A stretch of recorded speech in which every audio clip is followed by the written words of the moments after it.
히브리서 9장 이어가겠습니다. 오늘 본문 말씀은 11절부터 22절인데요. 시간 관계상 15절만 읽고 나누겠습니다. 15절. 이를 인하여 그는 새 언약의 중보니 이는 첫 언약 때에 범한 죄를 속하려고 주구사 부르심을 입은 자로 하여금 영원한 기업의 약속을 얻게 하려 하심이니라. 아멘. 주님은 3일길을 가시기 위해서 이 땅에 오셨죠. 3일길이라고 하는 것은 죽고 장사되고 부활하는 것, 이것을 함축적으로 얘기를 하는 겁니다. 그래서 이것을 출애굽 사건으로 미리 보여줬잖아요. 유월절 어린 양의 피로 죽으시고 홍해로 장사되시고 그리고 광야로 셋째 날에 부활하신 것으로 예표되어 있었죠. 이스라엘 250만 명이 한꺼번에 애굽의 비돔성에서 출발해가지고 홍해까지 와서 홍해를 건너고 광야까지 나오는데 3일 걸렸어요. 실제적으로, 역사적으로. 그러니 그 250만 명이 얼마나 급박하게, 일사불란하게 움직였는지를 우리가 상상을 할 수가 있잖아요. 굉장히 신속하게 빠져나간 거예요. 애굽에서. 이것은 우리의 구원이 얼마나 빨리 단번에 예수 그리스도에 의해서 성취되었는지를 보여주는 한 단면입니다. 그래서 창세기에 보면 첫째 날, 둘째 날, 셋째 날 이걸 보여주는 거거든요. 첫째 날 빛이 있어라 하시며 빛이 있었고, 둘째 날에 궁창이 있어서 윗물과 아랫물이 갈라졌죠. 셋째 날에 물과 묻이 갈라져서 묻이 물 안에서 밖으로 튀어나왔잖아요. 그래서 거기에 심 있는 채소와 과목이 생겨났어요. 이렇게 표현한 거예요. 그 둘째 날은 예수 그리스도의 십자가 사건과 함께 우리가 같이 장사되는 거예요. 그 십자가예요, 그게. 그래서 둘째 날은 다른 날에 비해서 뭐가 없어요? 특이한 점이 하나님이 보시기에 좋았더라. 그게 없어요, 둘째 날은. 그 사건이 일어난 것이죠. 죽고 장사됨. 그래서 우리가 이런 것들에 대해서 잘 성경은 다 이것을 얘기하고 있다. 삼일길에 대해서 얘기하고 있다라는 것을 우리가 주목해야 됩니다. 제가 이제 지지난주에 그 카페에 글을 올렸듯이 우리가 모세에 속해서 다 세례를 받고 그런 걸 올렸잖아요. 너무 중요하기 때문에 설교 시간에도 언급을 했었습니다만 다시 카페에 제가 글을 올렸습니다. 그러니까 진정한 출애굽은 죽음의 바다를 건너야 되는 것이죠. 그 죽음의 바다가 홍해, 붉은 바다라고 하는 거예요. 붉은 바다, 홍해. 사망의 바다죠. 그렇죠? 영적인 의미로 볼 때는 우리 옛사람이 수장되는 곳을 상징하는 겁니다. 그러면 누가 그 죽음의 바다를 혼자 건널 수 있겠어요? 그렇죠? 그래서 그 홍해를 건널 때 모세에 속해서 구름과 바다에서 세례를 받았다라고 고린도전서 10장에서 설명을 해주고 있는 겁니다. 모세에 속해서, 그러니까 모세에 부속돼서, 다른 말로는 모세의 품에 안겨서 홍해를 건넜다 그런 말이에요. 세례라고 하는 것은 옛사람이 예수와 함께 죽고 장사되는 것을 의미하잖아요. 그래서 이스라엘 언약 백성이 모세에 속해서 세례 받았다라고 하는 것은 모형이잖아, 그죠? 실제는 신구약의 모든 성도가 예수께 속해서 함께 죽고 함께 장사되고 함께 부활하는 것을 말하는 겁니다. 그래서 갈라디아서 3장 27절에 누구든지 그리스도와 함께 합하여 세례를 받은 자는 그리스도로 옷 입었느니라. 구원의 속옷을 입은 거예요. 흰 세마포 옷을 입게 된 것이죠.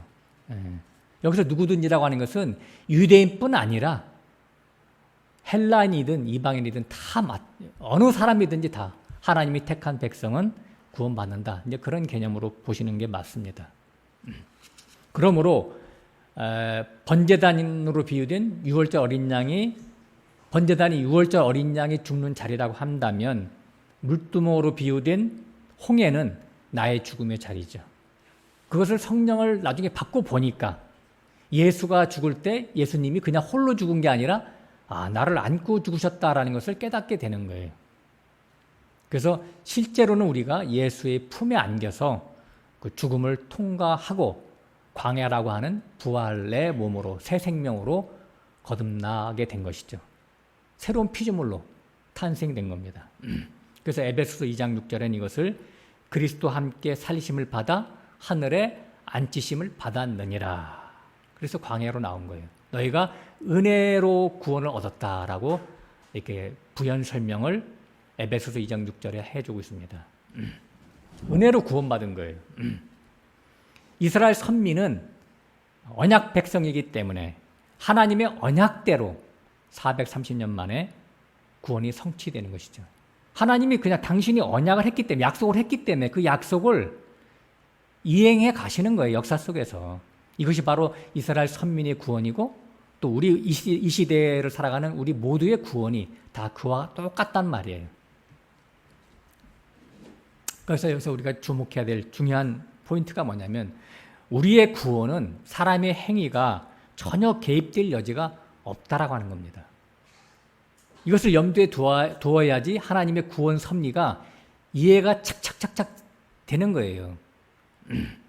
이걸 쉽게 받아들일 수가 없다면 하나님의 구원 섭리가 자꾸 엉켜지는 거죠. 죽음의 바다 홍해를 인간 자기가 힘쓰고 애쓴다고 건너갈 수 있겠어요? 죄인인 인간이 자기 머리털 하나도 희게 할 수가 없는데 어떻게 그 큰 죄를 인간 자기가 말씀 몇 개 순종한다고 해서 사망에서 생명으로 옮겨갈 수가 있겠냐고요. 응? 그 불가능한 것이죠. 바울의 예를 들면 그렇습니다. 바울이 자기 자신의 거듭남을 위해서 하나님께 이쁜 짓 한 게 뭐 있어요? 오히려 예수 믿는 자들을 잡아 죽이려고 여기저기 쫓아다녔던 사람 아니에요? 가장 앞잡이 노릇했던 거 아니에요? 예? 사단의 앞잡이 노릇했던 게 사도 바울 아니었습니까?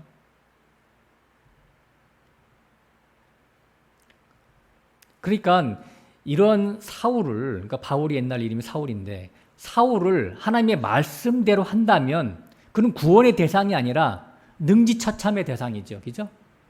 지옥을 보냈어도 가장 뜨거운 지옥에 보냈어야지. 사도 바울을. 그러니까 이런 걸 통해서 봐도 우리가 사람의 행위로 구원을 얻는 게 아니라고 하는 것이 증명되는 거예요. 구원받기 전에 어떤 행위를 통해서 하나님께서 나를 이쁘게 봤기 때문에 내가 구원받고 있다. 어떤 사람이 구원받고 있다. 이런 것들은 논리가 성립이 안 되는 거예요.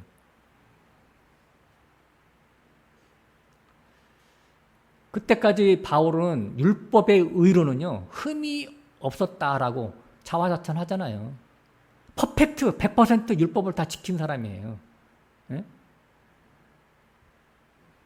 근데 아이러니한 게 뭐냐면, 사람은 누구든지, 바울뿐만 아니라 누구든지 사람은 말씀을 순종하면 할수록 예수를 안 믿어.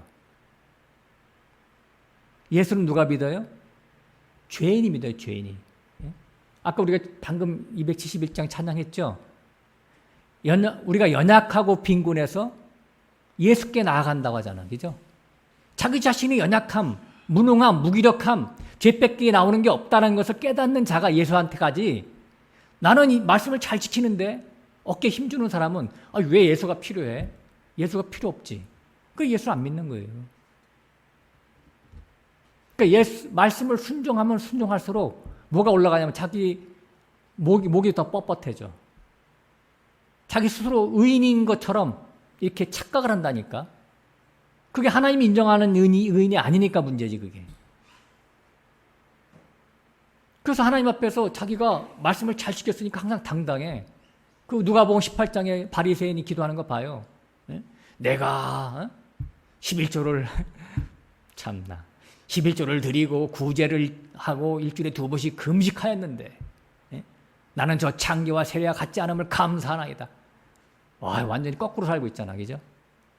자기의 공로를 하나님 앞에 자꾸 제시하고 남을 깔보고 왜 율법을 지키는 자들의 모습이 그렇단 말이에요. 자기는 죄가 없어. 율법을 잘 지키니까. 죄가 없다고 생각하는 거지. 그러니까 예수를 안 믿고, 그러니까 어떻게 돼요? 예수 안 믿고 자기는 죄가 없다라고 생각하는 이 존재, 이게 누구예요? 이게 마귀 새끼지. 얘는 반드시 콕 집어서, 핀셋으로 콕 집어서 어디로 가요?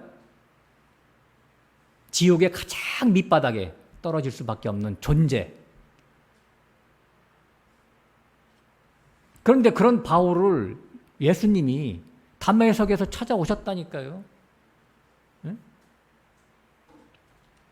그래서 사울아 사울아 왜 네가 나를 핍박하느냐. 그러니까 사울이 깜짝 놀래가지고 말에서 떨어져가지고 누구십니까?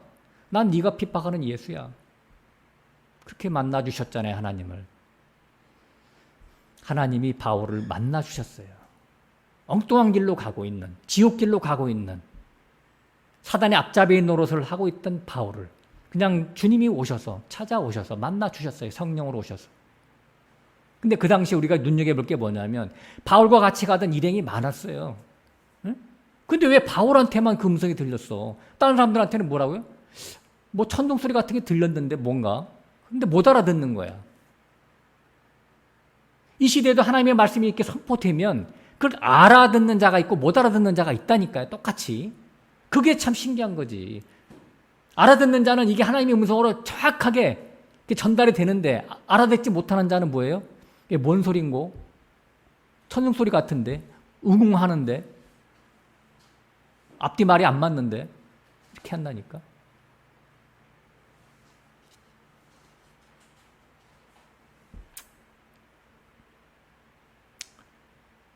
바울이 성령을 받고 깨달았습니다. 그래서 그 바울이 이제 신약 성경 16권을 썼는데 가장 먼저 쓴 게 갈라디아서 썼어요. 바울이. 그게 48년에서부터 50년대 초반이라고 이제 성경 학자들이 추정을 하고 있는데요. 그때 갈라디아서 1장에서 분명히 얘기합니다. 내가 내 모태에서부터 하나님의 종으로 내가 택장을 받았노라고 이렇게 얘기를 해요. 근데요, 바울이 에베소서는 나중에 15년, 그 뒤에 15년 내 20년 있다 쓴 건데 에베소서를 쓸 때는요, 에베소서 1장에서는요, 더 깊이 들어갑니다, 바울이. 자기가 모친의 태중에서 선택받았다고 했는데 그게 아니라, 이 우주 만물이 창조되기 전에, 창세 전에 하나님이 나의 구원을, 그리고 우리 모두의 구원을 하나님이 예정하셨구나. 깨달았어요. 그러니까 이 사도 바울조차도 성경에 대한 깨달음이요, 점점 깊어지는 것이죠. 처음에 한꺼번에 깨달은 게 아니에요, 이게. 저 역시 마찬가지입니다. 그 예정론을 발로 뻥뻥 차던 제가 어떻게 예정론을 이렇게 제가 수용할 수 이건 뭐 상상도 안 되는 얘기예요.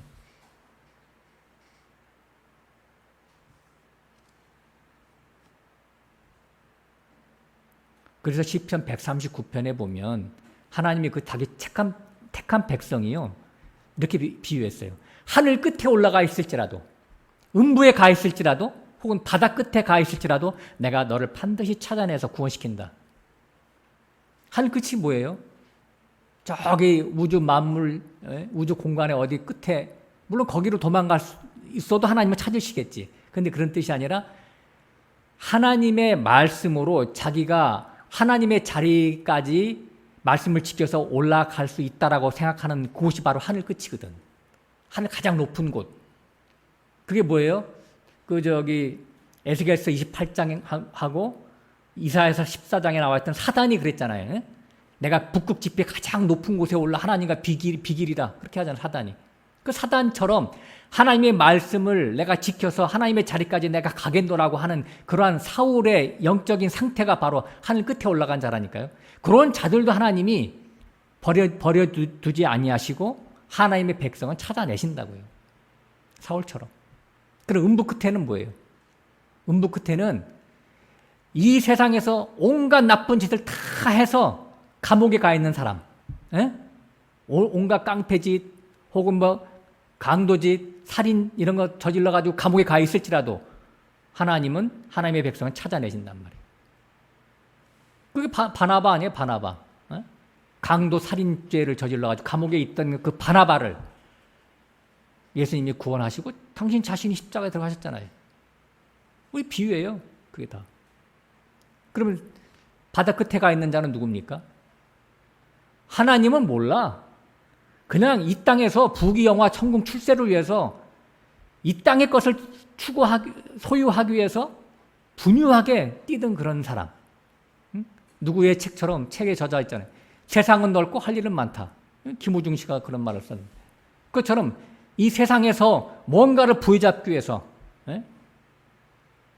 판검사 되기 위해서, 의사가 되기 위해서, 정치가가 되기 위해서 부단히 뛰어가던 어떤 그 사람을 하나님이 쫓아가서 잡아내신다니까요. 너 글로 가면 안 돼, 임마. 이제는 정신 차려야 돼. 내게로 와라. 찾아내신다고요.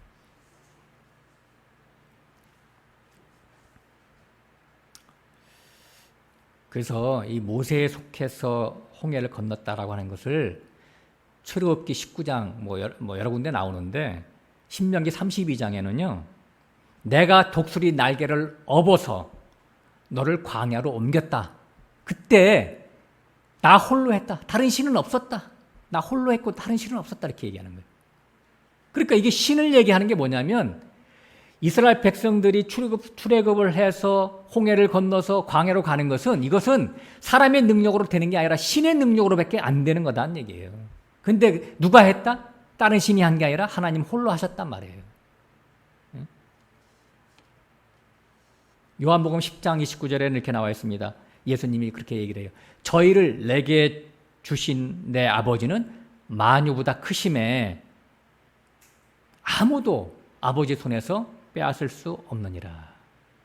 그러니까 구원받은 우리 언약 백성들은 하나님의 손에 의해서 구원받기 때문에 한번 구원받으면 구원받기 전에도 아무도 그거를 끝까지 지옥으로 끌고 갈 수가 없어. 사단이.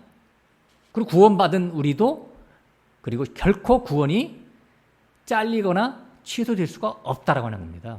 왜? 하나님이 자기 새끼니까 구원을 끝까지 지키시고 케어하신다라고 하는 겁니다. 이것을 역으로 증명해 보면 이러는 거예요. 하나님이 우리에게 구원받은 자에게 이스라엘 백성들에게 율법을 언제 줬죠? 애굽에서 줬어요? 아니면 출애굽하고 나서 줬어요? 애굽에서 준 게 아니라 출애굽하고 나서 광야로 가서 시내산까지 당도할 때가 50일인데 그때 시내산에서 주신 것이잖아요. 시내산에서. 예? 만일 애굽에서 하나님의 말씀을 주었다면 우리는 심각한 국면에 처해질 수밖에 없어요. 그렇잖아요? 예. 말씀을 순종해서 만약에 구원시키라고 하는 뜻으로 말씀을 주신 거잖아요. 정말 다행이죠. 그게 아니니까. 그죠? 구원을 시켜놓고 광야에서 50일 경과한 다음에 시내산에서 말씀을 주시게 되는 겁니다. 여기에 우리의 행복이 있고 우리의 안심이 있는 거예요. 네? 그러므로 말씀을 잘 지켜서 구원을 따내라고 우리에게 그런 목적으로 우리에게 말씀을 주신 게 아니라고 하는 겁니다. 네? 말씀을 주신 취지를 잘 아셔야 돼요. 먼저 구원을 시켜놓고 나중에 말씀을 주는 거예요. 아까 우리가 찬양을 이렇게 불렀듯이. 예. 그러니까 말씀을 통해서 뭘 깨달으라고 하는 거예요.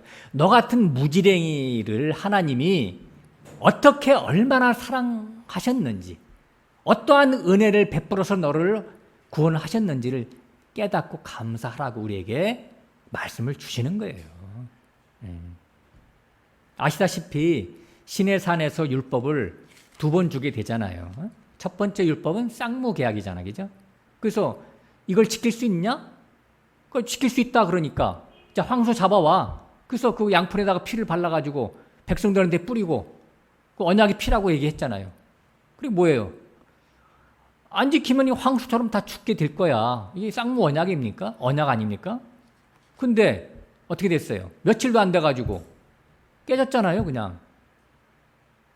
그래서 깨트려졌기 때문에 백성들이 깨트렸기 때문에 그 계약대로 다 죽어야 되는 거예요. 그래서 하나님이 3,000명을 죽여나가고 있는데 모세가 엎드렸잖아요. 차라리 나를 죽여달라고. 그래서 모세의 생명을 담보로 하나님이 심판을 멈추고 두 번째 율법을 주게 된 거잖아요. 그러니까 첫 번째 율법에 깨트려진 것은 모세의 생명을 담보로 했다라고 하는 것인데 사실은 이게 예표고 그림자고 초림 예수의 십자가 대속에 피 흘리심을 상징하는 거 아니겠습니까? 실제는 그 두 번째 율법을 주게 되잖아요. 이것이 바로 새 언약의 말씀이에요. 글자는 첫 번째 율법하고 똑같아, 내용은.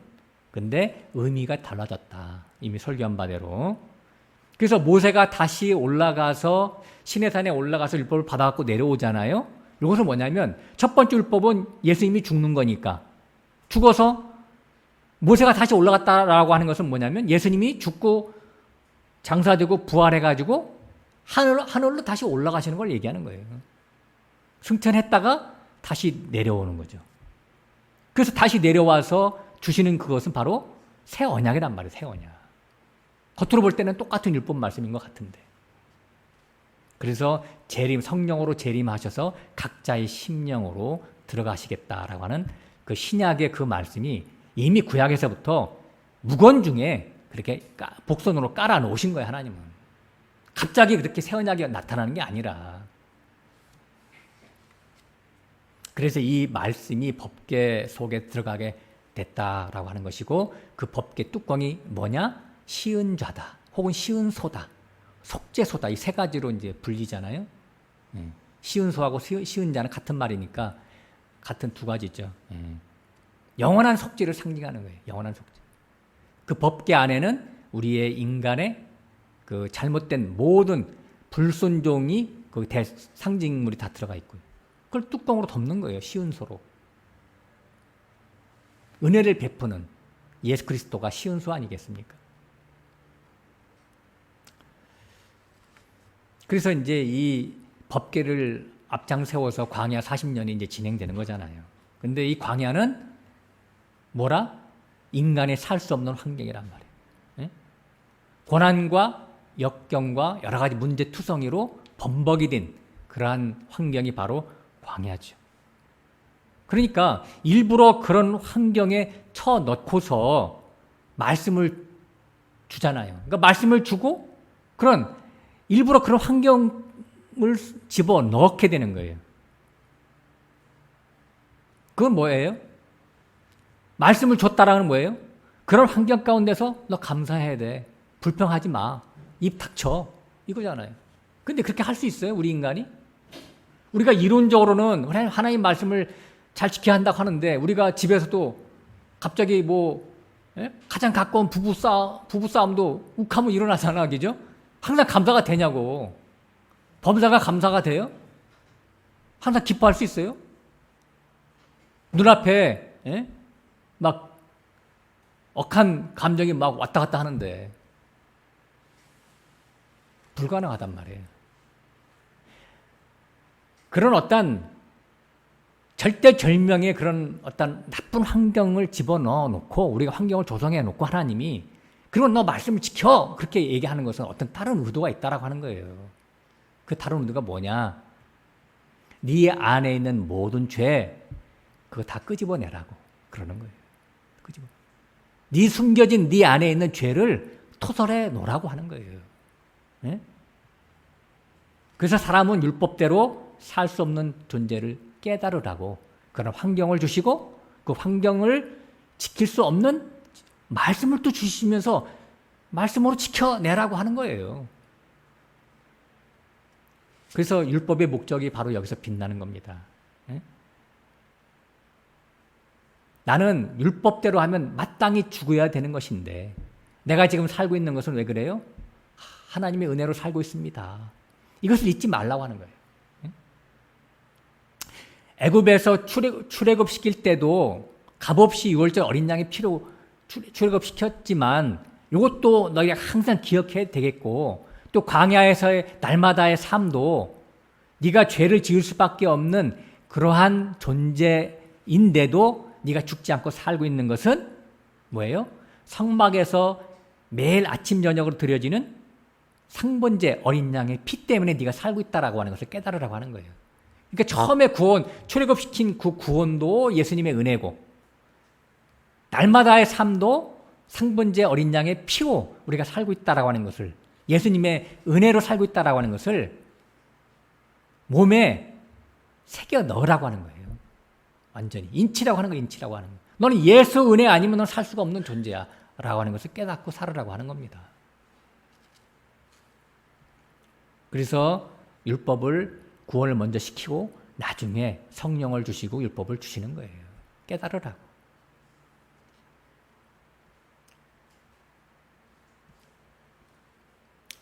근데 이제 아무튼 실제 역사적으로는 실제로 이스라엘 백성들이 광야에 나온 이스라엘 선민이 수없이 불순종했잖아, 그죠?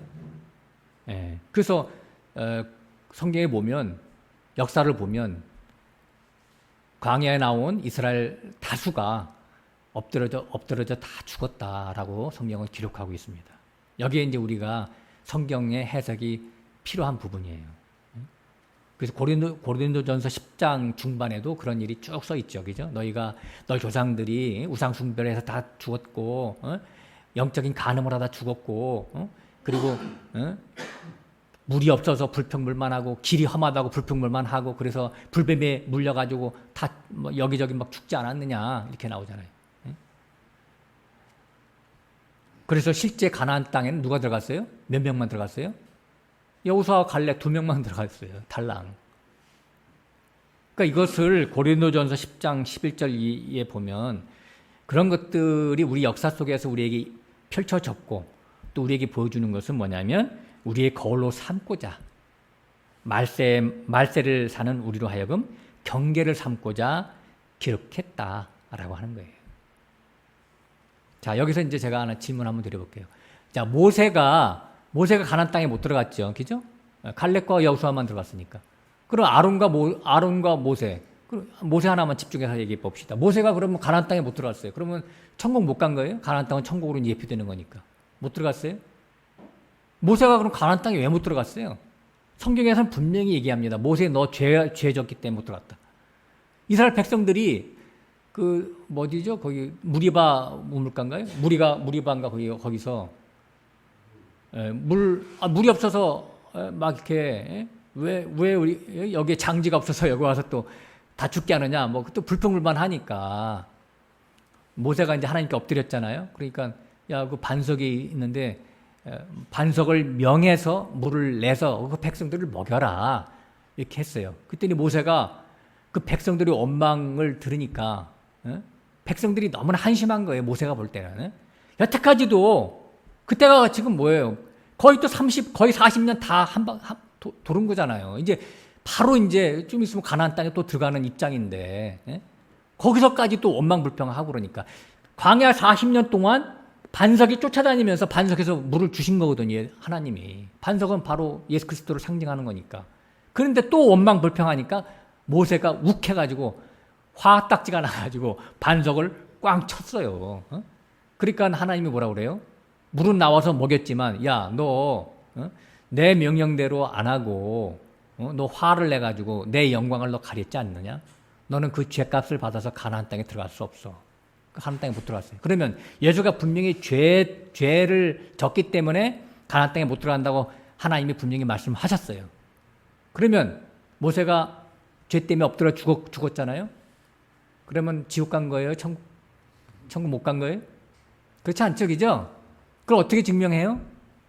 마태복음 17장에 보면 엘리야와 모세가 예수님이 변화산상에서 나타났잖아요. 그러니까 이것은 예표예요. 율법의 상징인 모세는 가나안 땅에 못 들어간다, 그러니까 천국에 못 들어간다라고 하는 것을 우리에게 보여주기 위해 그런 것이지. 그러니까 광야에서 엎드려져 죽은 이 사람들은 지옥 간 게 아니라고 하는 거예요. 2명만 달랑 천국 갔다. 그게 아니라 우리에게 뭔가를 메시지가 있다면 하나님 우리에게 보여주시고자 하는, 들려주시고자 하시는 메시지가 있단 말이에요. 그 메시지 때문에 그런 거예요. 그게. 우리가 분명한 전제를 깔고 넘어갈 것은, 자, 광야에서 죽은 사람이 두 부류가 있어, 두 부류. 하나는 하나님의 심판 때문에 못 들어가 죽었고, 하나는 하나님의 징계 때문에 죽었고, 두 가지 부류가 있는데, 하나님의 심판 때문에 죽은 자들은 그 대표가 뭐냐면 고라자손이죠. 고라자손. 고라자손 우리가 이제 설교를 이제 했었지만은 의도적으로 하나님 앞에 거역을 한 자들입니다. 그래서 250명이 땅이 갈라져 가지고 거기 쏙 빠져 죽었어요. 그러니까 땅이 갈라져 들어갔다는 얘기는 뭐냐면 얘는 지옥 같다. 그것을 상징적으로 보여주는 겁니다. 근데 나머지 사람들이 죽은 것은 말이죠. 하나님께 일부러 거역한 게 아니라 육신이 연약해서 죄를 진 거예요. 우리 모두의 모습입니다. 이게 육신이 연약해서 죄 짓는 것은. 그래서 육신이 연약해서 죄 짓는 것은 시은소에서 다 용서함을 받는 것이라고 이미 전제를 깔았잖아요. 그죠? 그래서 이것은 광야에서 죽고 광야에서 출산한 사람들만 가나안 땅에 들어가게 되잖아요. 그건 뭐냐면 옛사람은 다 죽고 새 사람만 이제 광야라고 하는 것은 뭐냐면 부활해서 새 사람 된 걸 상징하는 거니까. 그래서 새 사람만 가나안 땅에 들어간다라고 하는 것을 우리에게 보여주는 거예요. 이거 메시지예요, 메시지. 그림자죠. 그래서 그 육신이 연약해서 방에서 엎드려 죽은 자들 법대로 하면 그 즉시 다 죽어야 되지만 끝까지 다 살려놓고 살아간 것은 바로 속지서로 예표된 시은서로 예표된 예수 그리스도의 대속의 능력으로 다 용서받았다라고 하는 거예요. 다 용서받고 그 속사람이 광야로 들어가는 가나안 땅인 천국에 들어가는 것으로 예표됐다라고 하는 겁니다. 자, 요 부분 지금 여태까지 설명한 부분이 이제 히브리서 이미 공부한 히브리서 3장에 나와 있는데 복습 겸 다시 가서 잠깐 보겠습니다. 히브리서 3장.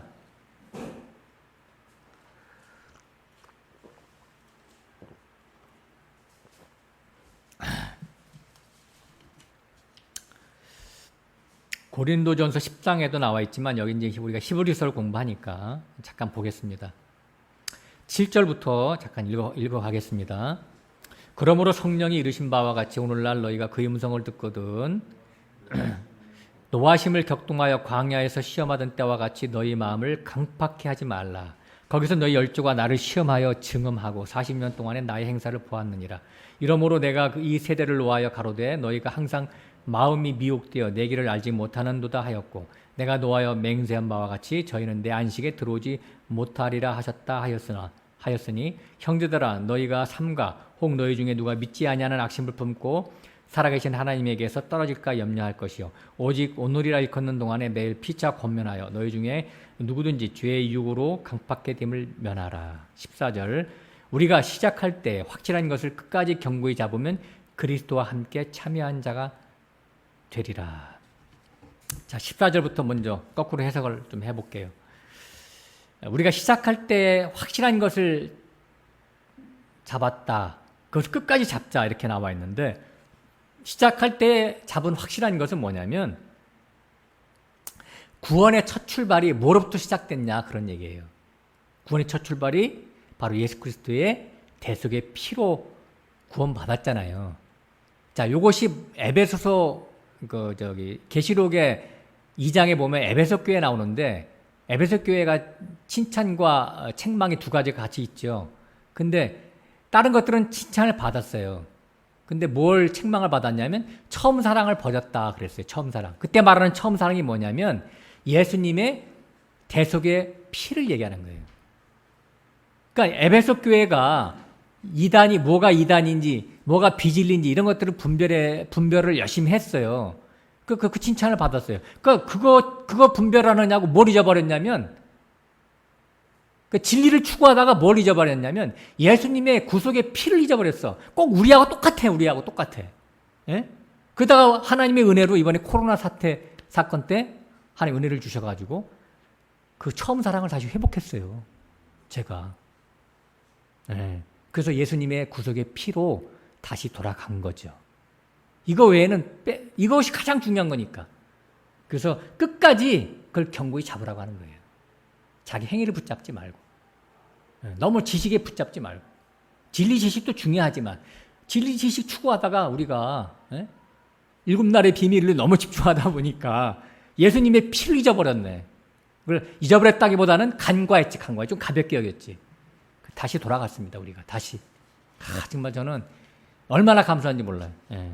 아무튼 13절로 다시 가볼게요. 이제 14절 했으니까. 자, 오늘이라 일컫는 동안에 매일 피차 권면하여 너희 중에 누구든지 죄의 유혹으로부터 강팍하게 됨을 면하라. 죄의 유혹. 죄가 뭐예요? 죄. 사단은 말씀을 믿지 못하게. 예? 그리고 뭘 추구하냐면 너 행위로 열심히 구원받아. 네 행위로 열심히. 철저하게 말씀을 지켜서. 이거를 사단은 우리에게 계속해서 요구하고 있습니다. 여기서 말하는 죄라고 하는 것은 뭐냐면, 그래서 이 세상에서 말하는 죄의 개념이 틀려. 이방인들이 말하는 죄의 개념은 우리하고 틀립니다. 그 사람들은 윤리 도덕적인 개념이 죄잖아, 그죠? 그래서 혈과 육의 관점으로 보는 죄의 개념을 갖고 있으면 안 되겠어요. 혈과 육으로 보는 죄의 관념을 가지면은 성경책이 윤리 도덕책이 돼버려요. 그러면 쇠퇴되는 것이죠. 그러면 안 되겠고, 뱀이 주는 선악과 개념을 잘 생각하셔야 돼요. 뱀은 우리에게 자꾸 선악과를 먹으라고, 선악과. 선악과가 뭐냐면, 자, 뱀이 주는 선악과는, 뱀은 뭐냐면 뭐든지 한꺼번에 통째로 삼키잖아, 그죠? 통째로. 하나님의 말씀을 주면 하나님의 말씀에 진의를 깨닫지 않고 통째로 하나님의 말씀을 삼킨다니까.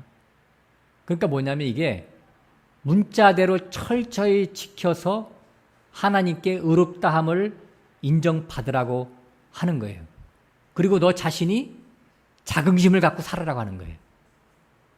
그러니까 이것이 바로 말씀을 덥석 머리채 무는 거죠. 뱀의 선악과 사상이 그런 거예요. 뱀은 뭐든지 잡아먹을 때 통째로 잡아먹잖아요. 머리서부터. 그죠? 이게 바로 우리가 하나님의 말씀을 대할 때 말씀의 의미를 깨닫지 않고 통째로 그냥 말씀을 그냥 읽어버리면 어떻게 되냐면 율법주의자가 돼요. 율법주의자. 말씀을 읽는 건 참 좋은 것인데 말씀을 해석하지 않고 그냥 읽어버리면 어떻게 돼요? 나는 말씀대로 사는데 쟤는 말씀대로 살지 못해. 나는 열심을 내는데 쟤는 게으름을 펴. 그럼 어떻게 돼요? 나는 자랑스럽고 하나님 앞에서 하나님이 나를 이뻐하실 것 같고, 그렇게 따라오지 못하는 저 형제는 하나님이 미워하실 것 같아. 쟤는 구원받지 못할 것 같아. 이런 착각에 빠진다니까.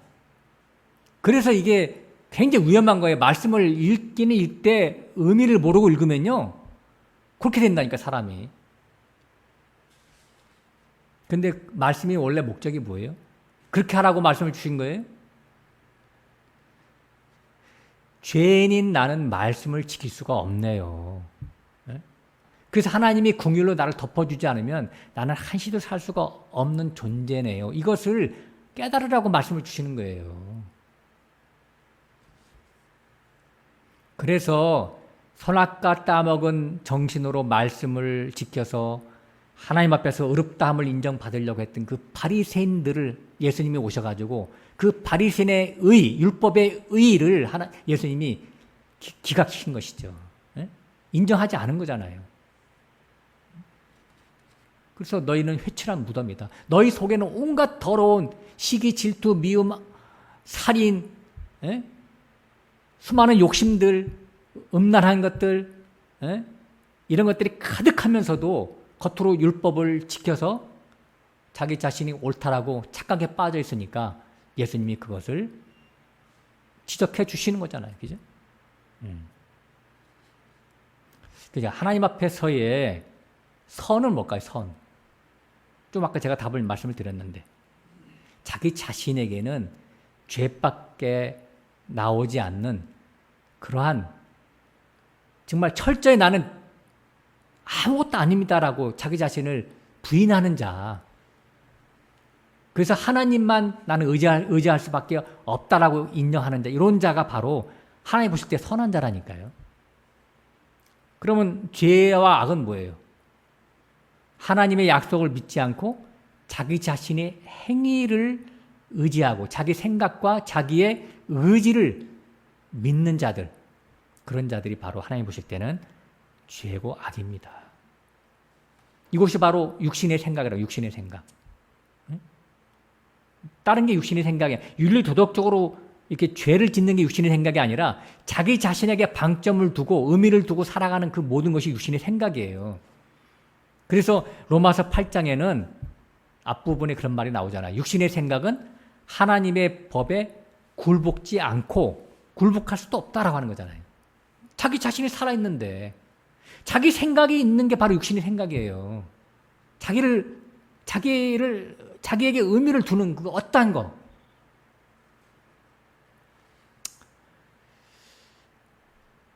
가나안 땅에는 아까도 말씀드렸지만 단 두 사람만 들어갔어요. 여호수아와 갈렙. 실제는 여호수아는 예수님을 상징하기 때문에 누가 들어갔어요?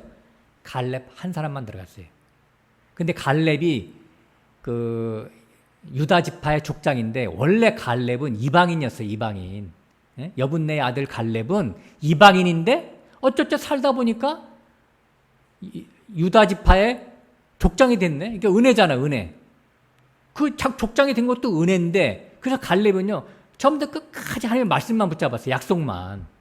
근데 나머지 12지파의 족장들 다 불러 모아가지고 가데스 바냐에서 가데스 바냐까지 이스라엘 백성들이 간 게요 2년 만에 갔어요. 그래가지고 정탐을 하러 보냈잖아요. 2년 만에 보냈지만 사실 1년 만에 간 거예요. 1년 동안에는 출애굽해가지고 시내산 밑에서 그 성막을 짓는 일에 다 소모를 했거든요. 1년 1개월 동안은. 그리고 나머지 실제는 11개월 만에 그 가데스 바냐에 갔는데 거기서 바로 이제 가나안 땅 쳐다보면서 12정탐꾼을 보냈잖아요. 그래서 40일 동안 가서 정탐하고 왔잖아요. 왔는데 와서 보고하는 게 뭐예요? 10정탐꾼은? 우리가 거기 가보니까 거기 가나안 족속 원주민들은 키가 장대와 같더라. 거기에는 안악자손들이 있더라. 거인족. 우리는 들어가면 우리는 분명히 죽는다. 갈 수가 없다. 그러니까 두려워 벌벌 떨면서 그러니까 그 말을 들은 백성들이 다 두려워 벌벌 떨었다고 하잖아요. 그랬더니 여호수아와 갈렙은 옷을 찢으면서 그게 웬 말이냐 무슨 말이냐 이 망령된 말을 하지 마라. 우리가 여기까지 온 것도 하나님의 은혜로 온 거 아니냐. 하나님의 은혜로 왔지 그죠. 가나안 족속이 셀까요? 애굽의 군사가 셀까요? 애굽의 군사가 세지. 바로의 군사가. 근데 그 바로의 군사도 하나님이 항복시키고 다 그 홍해 바다에 다 수장시켰는데 근데 가나안 땅에 있는 그 원주민들이야 아무것도 아니지 않느냐. 우리가 하나님을 믿으면 하나님이 다 하실 거야. 이게 바로 여호수아와 갈렙이 한 말이 아니겠어요? 그래서 여분네의 아들 갈렙만이 온전히 순종했다 이렇게 나오는 거예요. 성경에 온전히 순종했다. 순종이라고 하는 것은 뭐냐면 자기 생각이 없는 게 순종이에요. 자기 생각이 있는 게 불순종이에요. 죄가 다른 게 아니라니까. 자기 생각이 있는 게 죄야 그게. 갈렙과 여호수아는 오직 하나님의 약속만 믿고 가자 이거예요. 자기 꼬라지 안 보고 자기 모습 안 보고. 내 모습 보면 불가능하지. 어떻게 출애굽을 해.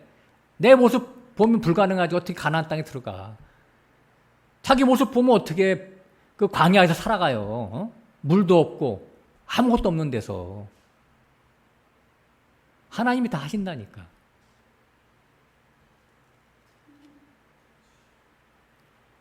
하나님의 언약 백성은요. 언약을 먹고 사는 사람들이에요. 언약이 생명이야. 언약 놓치면 꽝이야 그냥 완전히. 언약을 따라 살아가는 자들을 언약 백성이라고 하죠.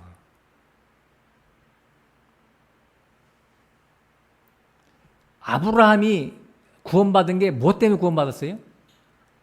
우리가 히브리서 우리가 5장 6장에서 배웠잖아요.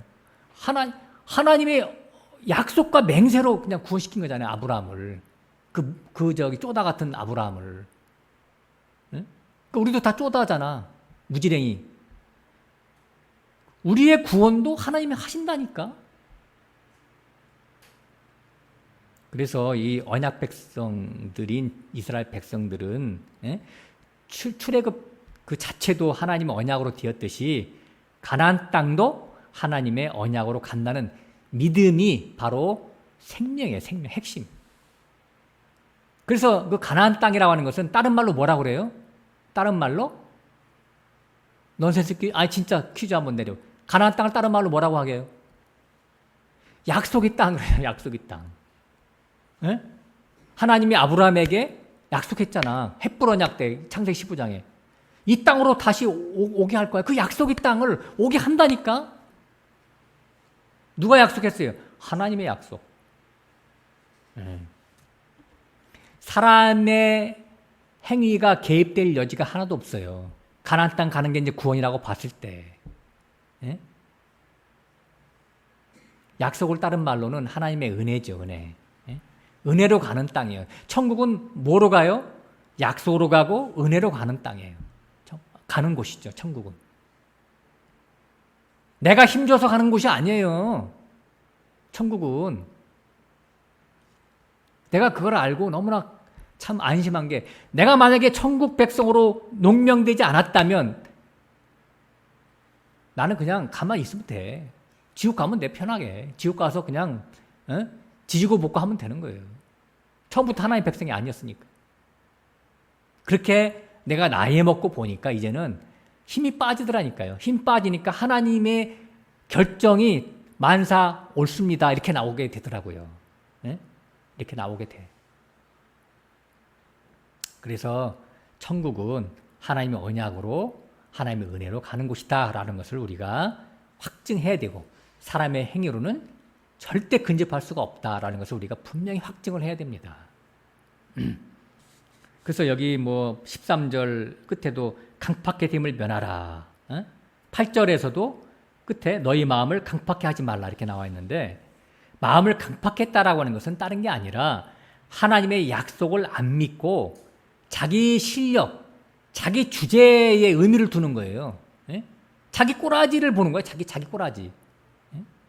내 모습 보니까 안 되겠는데. 자꾸 자기 자신을 보는 거예요. 죄 짓는 자기 자신의 연약한 모습. 그걸 보고 내가 어떻게 천국 가지? 이렇게 한다거나, 혹은 이 정도면 내가 천국 갈 수 있어. 이렇게 한다거나, 반대로. 둘 다 문제예요. 둘 다 문제. 그래서 자기 생각을 이리저리 머리 굴리는 거, 이것이 바로 강팍게 되는 거야. 강팍게 되는 거. 머리 굴리는 거. 우리 짱구 돌리지 마 그러잖아요. 짱구 굴리는 거. 자기 생각이 살아있기 때문에 짱구 굴리는 거거든. 죄가 뭐예요? 자기 생각을 갖고 있는 게 죄입니다. 이런 자들은 하나님의 생명의 성령의 법을 발로 찹니다. 그러니까 인간 상식으로는 도저히 하나님의 구원 방식을 받아들일 수가 없는 거예요. 어째서 하나님의 말씀을 열심히 지키는 바리새인 나 같은 자는 지옥에 가고, 하나님의 말씀을 지키지 않는 저 창기와 세리는 왜 구원시킵니까? 이렇게 하나님 앞에 대든다니까요.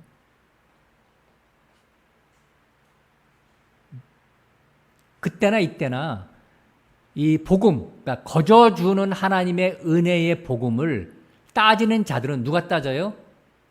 자기 생각이 살아있는 자들이 따지죠.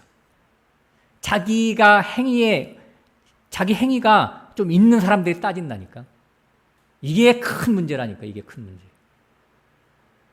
창기와 세리처럼 자기 명함을 내밀 수가 없는 자들은요, 죽이든 살리든 마음대로 하세요 이렇게 하는데, 자기가 좀 살아있는 자들은요, 따진다고, 거역한다고.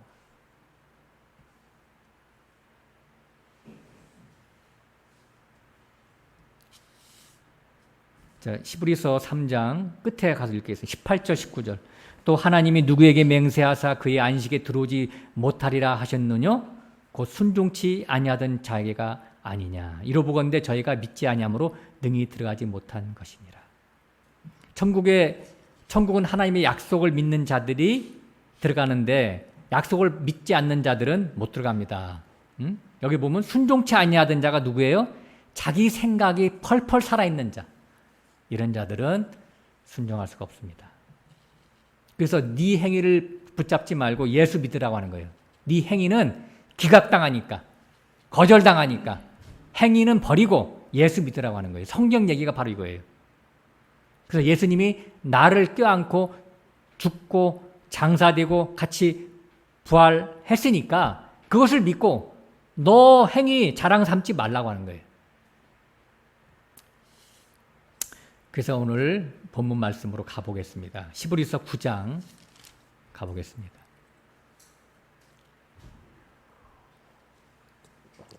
히브리서 9장 11절 그리스도께서 장래 좋은 일의 대제사장으로 오사 손으로 짓지 아니한 곧 이 창조에 속하지 아니한 더 크고 온전한 장막으로 말미암아. 예. 그래서 구약의 성막 제사와 제사장은 다 모형이었다라고 하는 것이죠. 실제는 성막도 예수 그리스도요. 또 대제사장도 제사장도 다 예수 그리스도를 상징하고 또 거기서 흠없는 짐승으로 예표된 그 모든 것들도 다 예수님 자신을 상징하는 것이죠. 12절에 염소와 송아지 피로 아니하고 오직 자기 피로 영원한 속죄를 이루사 단번에 지성소에 들어가셨느니라. 짐승의 피로는 죄의 무서움을 깨닫게만 하는 것이지요. 사람의 죄를 속하지는 못하잖아요. 그죠? 그래서 매일마다 반복하고 또 해마다 반복할 수밖에 없었죠. 근데 예수 그리스도께서 역사 속에서 이 땅에 오셔서 십자가에서 대속의 피를 흘리심으로 말미암아 여기 보면 영원한 속죄를 이루셨다. 영원한 속죄, 이거 빨간 펜으로 좀 글 좀 써놓으세요. 밑줄 좀 쳐놓으세요. 영원한 속죄. 우리가 태어나기 전부터 이미 하나님이 자기 택한 백성들의 죄를 위해서 속죄를 다 끝내셨어요. 얼마나 감사해요. 그죠? 그러고 나서 지성소에 들어가셨대요. 그리고 하나님 우편에 앉아 계시죠. 여기 지성소에 들어가셨다라고 했는데 에베소서 4장 8절에는 이렇게 써 있어요. 예수님이 십자가에서 죽고 부활 승천하실 때, 그러니까 그걸 위로 올라가실 때 사로잡힌 자를 사로잡고 이렇게 했어요. 그러니까 우리가 마귀 사탄에게 사로잡혀 있었잖아요. 그죠? 근데 그거를 해방시키고 다시 예수님이 사로잡고 어디까지 올라갔다? 하늘로 올라갔단 말이에요. 우리는 지금 사실 몸은 땅에 살지만 우리의 운명은, 우리의 신분은 하늘의 시민권자들이라니까요. 우리는 그냥 이 땅에서 그냥 훈련만 잘 받으면 돼. 남은 인생. 예수님의 형상과 모양대로 덧입고 가면 되는 거예요. 물론 그것이 굉장히 어렵죠. 죄와 싸워야 되니까. 앞으로는 제가 이제 그 죄와 싸우는 문제 계속 할 거예요. 히브리서 끝나면. 히브리서 뒷부분에 가면. 피 흘리기까지 싸워야 되는 거예요. 이거는. 성령의 힘입어서 하는 것이죠. 그건 이제 나중 일이고, 어쨌든 우리의 신분은 지금 하늘에 앉혀졌다라고 하는 거예요. 근데 중요한 건 뭐냐면, 자, 15절 한번 가볼게요. 15절 뒷부분에 첫 언약 때 범한 죄를 속하려고 죽으사 부르심을 입은 자로 하여금. 자, 누구를 위해 죽었다고요? 분명히 써 있죠. 부르심을 입은 자들. 부르심을 입은 자들로 하여금 하늘의 기업을 얻게 하기 위해서 그렇게 했다는 얘기예요. 모든 자를 위해서 죽었다. 그건 아니죠. 부르심을 입은 자들, 자기 백성을 위해서 죽으셨어요. 예수님은. 그래서 우리가 여기서 주목해야 될 것은 주님의 죽으심은 사랑의 확증이라고 하는 거예요. 사랑의 확증. 사랑의 표현이었어요. 사랑의 표현.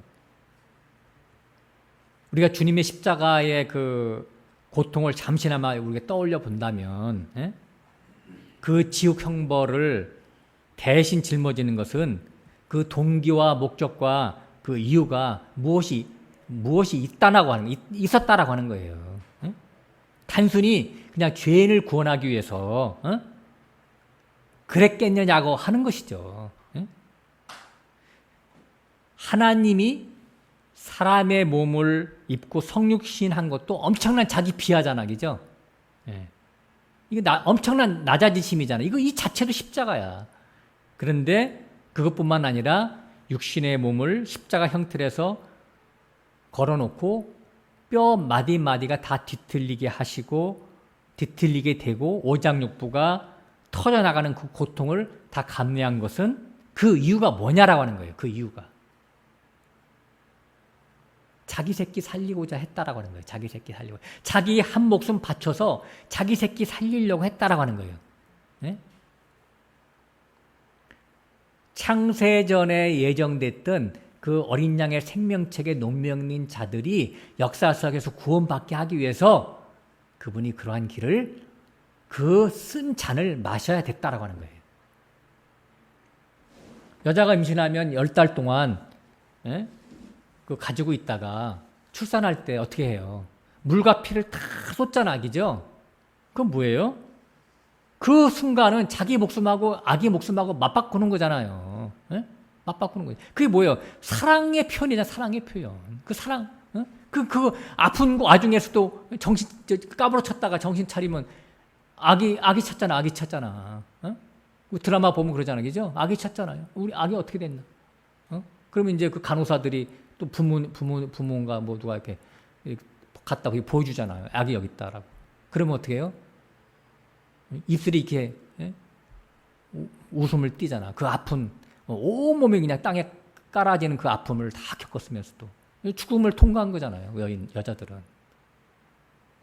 남자들은 인생을 헛사는 건지 내가 볼 때는 나도 남자지만 너무 인생을 잘 몰라. 우리 집사람한테 어떤 데 되게 미안하더라고. 참 우리 아이들 셋 낳고 다 우리는 또 제왕절개에서 낳는데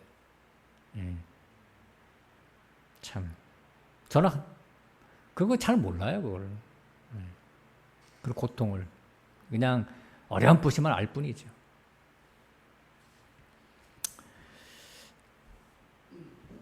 여자의 엄마의 이름은 참 위대해요. 제가 볼 때 엄마의 이름은 위대해. 누구든지 엄마의 이름은 위대해. 이런 어떤 그 여자가 엄마가 아이를 출산하는 이러한 자연 이치를 통해서 다 우리는 영적인 것을 다 우리가 해석을 할 수 있어야 되는 거예요. 원래 하늘나라에서의 하나님의 마음이 그러하기 때문에 세상에서 이러한 것들을 만물을 통해서 하나님 우리에게 보여주시고자 하시는 거예요. 아무도 예의가 없잖아, 우리가. 그런 우리들도 다 우리 어머니의 그 고통을 통해서 우리가 다 태어난 자들이고, 또 이 시대에 지금도 또 우리가 그 자녀들을 이렇게 출산하고 있잖아, 그죠? 그래서 요한복음 16장 21절에는 예수님이 그 십자가를 앞두고 그런 말을 해요. 당신의 심정을 그렇게 표현해요. 여자가 해산하게 되면 때가 이르렀으므로 근심하나 아이를 낳으면 세상에 사람 난 기쁨을 인하여 그 고통을 다시 기억지 아니한다. 이게 써놨어요. 그리고 또 요한복음 12장에는 한 알의 밀이 땅에 떨어져 죽으면 많은 열매를 맺느니라. 죽지 않고 있으면 한 알 그대로 있는데 죽으면 많은 열매를 맺느니라. 이렇게 써놨어요. 그러니까 예수님의 십자가 죽음으로 하나님의 아들들을 낳는 것을 여자가 해산해서 아이 낳는 것으로 성경은 비유하고 있다라고 하는 겁니다. 이게 뭐죠? 이게 바로 지고지순의 사랑의 발현이라고 하는 거예요. 사랑의 표현. 그러니까 우리의 구원은 우연이 아니라고 하는 거예요. 필연이지. 필연. 창세전 어린 양의 생명책에 농명된 자들은 이런 자들을 하나님이 역사 속에서 부르셔서 그를 의롭다 하시고 또 영화롭게 하시는 것이죠. 의롭다 하시는 건 뭐예요? 예수 피로 구속하니까 의로워진 거고, 또 성령을 우리에게 부어주셔서 하나님의 아들이 되게 하신 것이 영화롭게 된 거잖아요. 이미 다 과거 완료로 해놓은 거예요. 로마서 8장 29절에 그걸 써 있잖아요. 미리 아신 자들을 하나님이 부르시고 부르신 자들 의롭다 하시고 의롭다 하신 자들 영화롭게 하셨느니라. 이런 말씀들도 참 옛날보다 훨씬 더 아주 피부에 와닿게 해석이 되고 있습니다. 우리 모두가 다 그렇잖아요, 그죠? 이것을 에베소서 1장 3절에서 7절에는 아주 잘 나와 있어요. 그걸 이제 요약하면 창세전에 하나님의 깊으신 뜻대로 예정하사 예수 그리스도의 피로 구속해서 거룩하고 흠이 없게 하는 하늘의 신령한 복을 우리에게 준다라고 한 그 예정이 바로 예수 그리스도의 피로 이렇게 실현하신 것이죠. 그러니까 하나님의 기쁘신 뜻대로 예정한 자들, 그들이 바로 누구냐면 하나님의 아들이신 예수 그리스도와 바꾸는, 십자가의 피로 바꾸는 그 사랑을 쏟아붓는 대상인 거예요. 누가? 영원전에 하나님이 기쁘신 뜻대로 예정된 그 자들이죠. 그래서 제가 그 예정론으로 돌아서게 한 가장 그 직접적인 사유가 뭐냐면, 하나님의 사랑이 어디서부터 시작된 것인가라는 것을 제가 이렇게 추적하다가 올라가게 된 거예요. 그 근원, 그 사랑의 뿌리의 근원을 올라가다 보니까 아까 사도 바울이 에베소서 1장에서 그 영원전 하나님의 예정으로 돌아갔듯이 저도 역시 마찬가지더라 이런 얘기예요. 어쩔 수 없는 규결이에요, 규결. 예? 그 사랑의 뿌리가 바로 창세전 하나님의 작정이었구나라는 것을 제가 확증할 수밖에 없었다라고 하는 겁니다. 이게 만약 아니고, 그 역사 속에서 하나님이 지나가다가, 우연히 어디 지나가다가, 저놈 보니까, 저놈, 누가 복음을 들려줬는데, 막 그렇게 잘하네? 저놈 쓸만하네? 그래가지고 그 사람을 구원했다고 칩시다. 그러면 하나님이 당신의 피를 값주고 살 만큼 그를 사랑할 수 있겠어요? 우연히 지나가다 걸려들었는데, 네?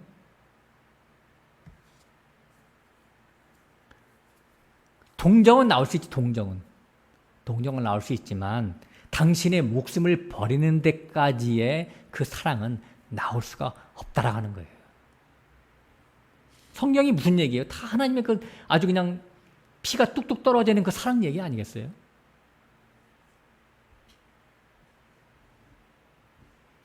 그리고 만약에 진짜 지나가다가 걸려 들어가지고 저놈은 괜찮겠네, 저놈은 쓸만하네, 그래서 구원했다고 칩시다. 그러면 그것이 사람의 어떠함 때문에 구원이 결정된 것이 되는 것이잖아요. 그러면 그것이 선물이 되겠어요? 은혜가 되겠냐고요?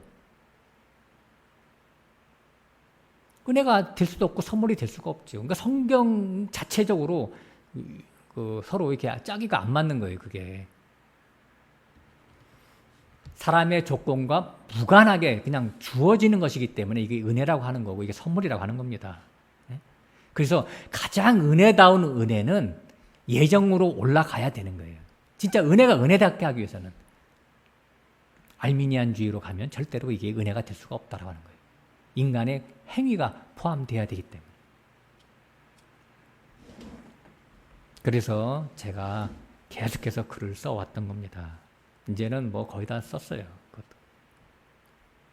그래서 제가 복음성가에도 그런 걸로 같이 찬양을 올렸잖아요. 왜 날 사랑하나? 왜 날 사랑하나? 왜 주님이 갈보리 가야 했나? 그 사랑이 갑자기 만들어낸, 이렇게 하나님이 욱해가지고 그 사랑을 만들어낸 게 아니라고 하는 거예요. 이 우주 만물을 설계하기 전부터 하나님은 그 사랑을 이미 꿈꿔왔던 거예요. 당신의 핏값으로 그 사랑을 쏟아 부어서 당신의 백성들을 창조하겠노라고. 이게 바로 우리 하나님의 영원전 예정이에요. 작정이고.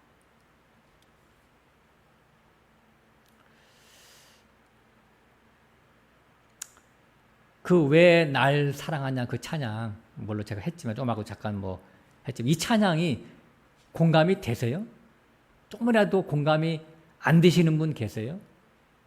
나중에 혼자 자기 한번 생각해 보세요. 이 찬양이 나에게 좀 와닿지 않는다. 그렇다면 제가 분명히 말씀을 드리고 싶은 것은 이분은 아직 구원받지 못했어요. 이분은. 언젠가 구원받을 수는 있겠죠. 하나님 앞에 기도 한번 해보세요.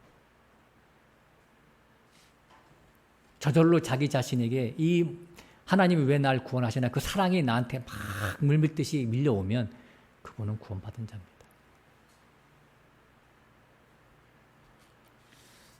자, 15절 끝에 보면요.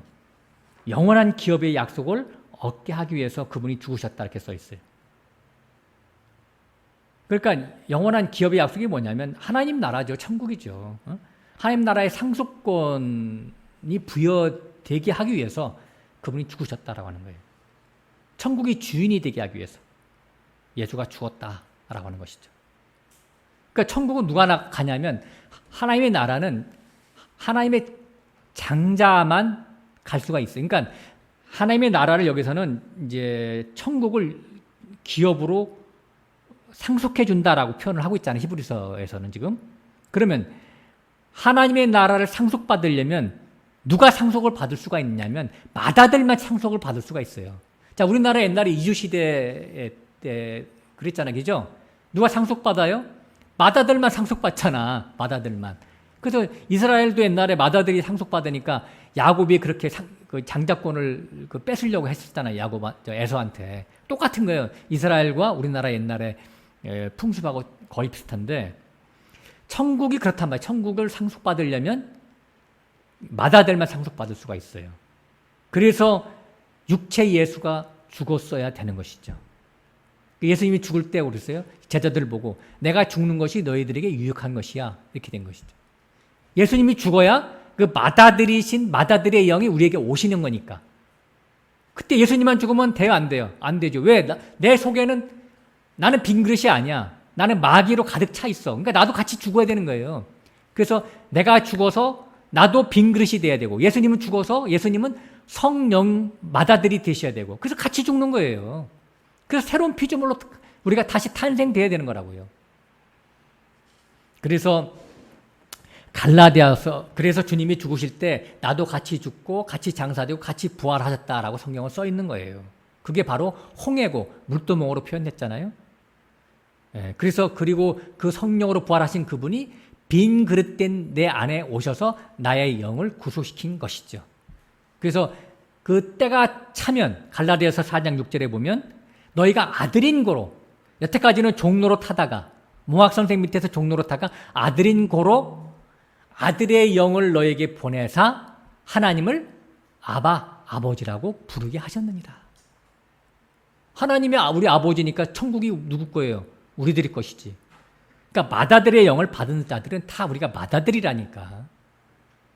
예수님의 동생들인데 또 맏아들이야. 이게 참 신기한 거예요. 네. 우리가 율법 아래에 있을 때는요. 율법 아래에 있을 때는 하나님을 아버지라고 부를 수가 없어요. 그래서 예수님이 오셨을 때 하나님을 아버지라고 불러가지고 예수님이 십자가에서 죽으신 거잖아요. 네? 저 싸가지 없다고. 율법주의자들이 예수님을 십자가에서 처형시킨 거 아니겠어요? 근데 신약에 와서는 다 우리가 예수님이 맏아들의 영을 아들의 영을 받았기 때문에 하나님을 아버지라고 부를 수가 있는 것이죠. 이게 보통 은혜입니까? 이게 아들의 영을 받았단 말이에요. 자, 16절, 17절 유언은 유언한 자가 죽어야 되나니 조금만 더 해보겠습니다. 거의 다 끝났습니다. 유언은 자가 죽어야 되나니 유언은 그 사람이 죽은 후에야 경고한즉 유언한 자가 샀을 때에는 언제든지 효력이 없느니라. 세상에서의 그 상속 유언은 그 유언자가 죽어야지 효력이 발생하죠, 그죠? 주님도 마찬가지예요. 주님이 상속 유언을 했기 때문에 주님이 죽으셔야 되겠죠. 그러면 주님이 언제 상속했어요? 언제 상속 유언을 했어요? 언제? 한번 여러분들의 그 성경 지식을 총동원해서 한번 말씀 좀 해보시죠. 하나님은 언제 우리들에게 상속 유언을 하셨나요? 성경 어디에 나와 있나요? 부분적으로 여러 군데 나와 있지만 가장 설명을 잘한 곳이 바로 에베소서 1장 3절에서 7절에 나와 있어요. 제가 여러 번 설교했었죠. 그걸 압축하면 뭐냐면 창세전에 예수 그리스도 피로 말미암아 하나님의 아들들이 되게 하셔서 하늘의 신령한 복을 주시려고 하셨다라고 한 것이죠. 하늘의 신령한 복이 바로 천국을 상속받는 것이고 그걸 상속을 어떻게 해요? 하나님의 아들이 되게 하심으로 말미암아 상속을 받게 하는 것이죠. 그러면 하나님의 상속을 어떻게 해요? 예수님의 피로 대속을 통해서 하나님의 아들들이 되게 하신다라고 하는 거예요. 이것이 바로 상속 유언이었던 거예요. 상속 유언. 그래서 역사 속에서 예수 그리스도가 죽어야 그 상속 유언이 효력이 발생되는 것이다라고 지금 성경 영에서 지금 말씀을 하고 있는 겁니다. 그 부활의 그리스도의 영이 맏아들의 영이었다라고 하는 거예요. 그래서 그 영을 받은 자들은 다 장자가 되는 겁니다. 장자. 그래서 히브리서 우리가 이제 나중에 공부하겠지만 12장 22절에는 우리가 이른 곳은 시온산인데 거기는 어떤 곳이다? 장자들의 총회 교회다. 장자들의 총회 교회. 장자들만 모이는 곳이 시온산이란 말이에요. 우리의 신분이 바로 하늘에 올라가 있는 장자들이란 말이죠. 자, 누가복음 22장 두 절만 읽고 가서 맞추겠습니다. 누가복음 22장 가서 보겠습니다. 19절. 주님이 그 치유의 만찬에 대한 내용이 나와 있어요.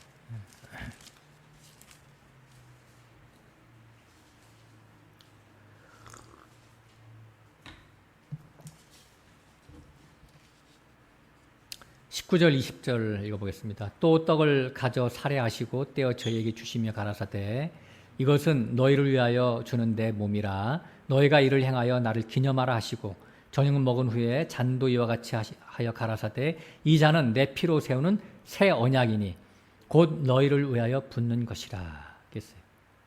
옛 언약은 사람의 행위로 구원을 쟁취해 보라고 하는 것이죠.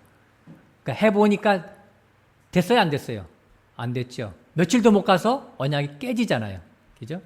그래서 예수 그리스도가 우리의 죄를 대신 짊어지고 십자가에서 죽으심으로 말미암아 우리의 죄를 다 사해 주시고 또 부활해서 성령으로 아들의 영으로 우리 안에 오셔서 하나님을 아바 아버지라고 부를 수 있는 하나님의 아들을 삼아 주시는 것, 이것이 바로 새 언약의 성취라고 하는 거예요.